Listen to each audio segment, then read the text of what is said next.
अस्सलामुअलैकुम नाजरीन, मैं हूं अमार बिन आज़म और आप इस वक्त देख रहे हैं मुझे मेरे ऑफिशियल फेसबुक पेज RY के इंफॉर्मेशन के ऊपर। व्यूअर्स, आज के वीलॉग में हम बात करेंगे कि जो मखसूस नशिस्तों का एक केस था इलेक्शन कमीशन में, तो फाइनली जो इलेक्शन कमीशन है उन्होंने पाकिस्तान तहरीक इंसाफ को, जो कि अब सुन्नी इत्तेहाद काउंसिल की शक्ल में एक पार्टी है, उसको मखसूस नशिस्तें देने से इनकार कर दिया है। और इलेक्शन कमीशन का ये कहना है कि अब ये जो मखसूस नशिस्तें हैं ये दी जाएंगी बाकी दीगर सियासी जमातों को, जबकि पाकिस्तान तहरीक इंसाफ ने, जो इस वक्त सुन्नी इत्तेहाद काउंसिल है, उन्होंने इस फैसले को चैलेंज करने का जो है वो लाहे अमल तैयार कर लिया है। लेकिन इलेक्शन कमीशन के एक मेंबर हैं, उन्होंने इसके ऊपर एक इख्तलाफी नोट लिखा है। और उन्होंने इख्तलाफी नोट ये नहीं लिखा कि ये नशिस्तें तहरीक इंसाफ को क्यों नहीं दी जा रही,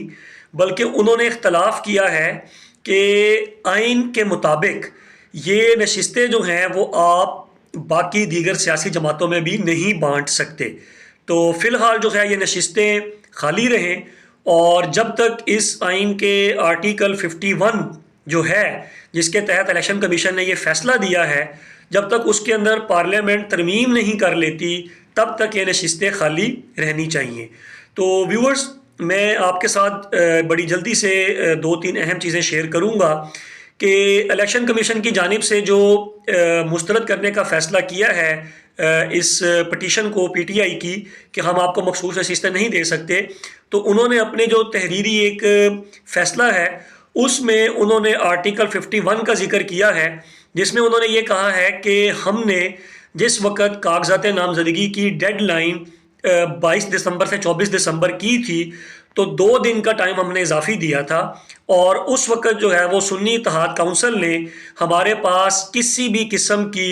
मखसूस नशिस्तों के लिए एप्लीकेशन या दरख्वास्त, जो वो एक लिस्ट होती है कि ये हमारे मखसूस नशिस्तों के लिए उम्मीदवार हैं, वो नहीं जमा करवाई थी। और उसके साथ साथ उन्होंने एक हवाला और भी दिया है कि आईन पाकिस्तान के अंदर ही ये लिखा हुआ है कि मखसूस नशिस्तें सिर्फ उस जमात को मिल सकती हैं जो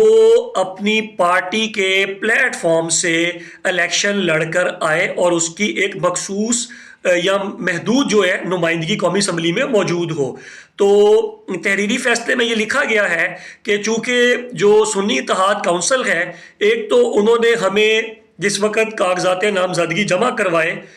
उस वक़्त उन्होंने जो है वो हमें कोई भी अपने उम्मीदवारों की फहरिस्त नहीं जमा करवाई। उसके साथ साथ सुन्नी इत्तेहाद काउंसिल जो है उन्होंने सियासी जमात के तौर पे इलेक्शन में हिस्सा नहीं लिया। उनके जो चेयरमैन हैं साहिबजादा हामिद रज़ा साहब, उन्होंने आज़ाद हैसियत से इलेक्शन लड़ा,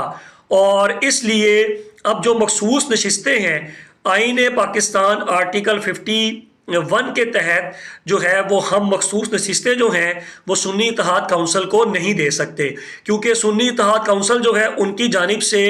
तहरीक इंसाफ के जो बैक्ड और जीते हुए आज़ाद उम्मीदवार थे, उनके सुन्नी इत्तेहाद काउंसिल में शामिल होने के बाद सुन्नी इत्तेहाद काउंसिल की जानिब से जो है वो एक एप्लीकेशन मूव की गई थी इलेक्शन कमीशन में कि ये जो मखसूस नशिस्तें हैं ये आप हमें अलॉट करें। और जबकि मैं अपने एक वीलॉग में पहले भी बता चुका था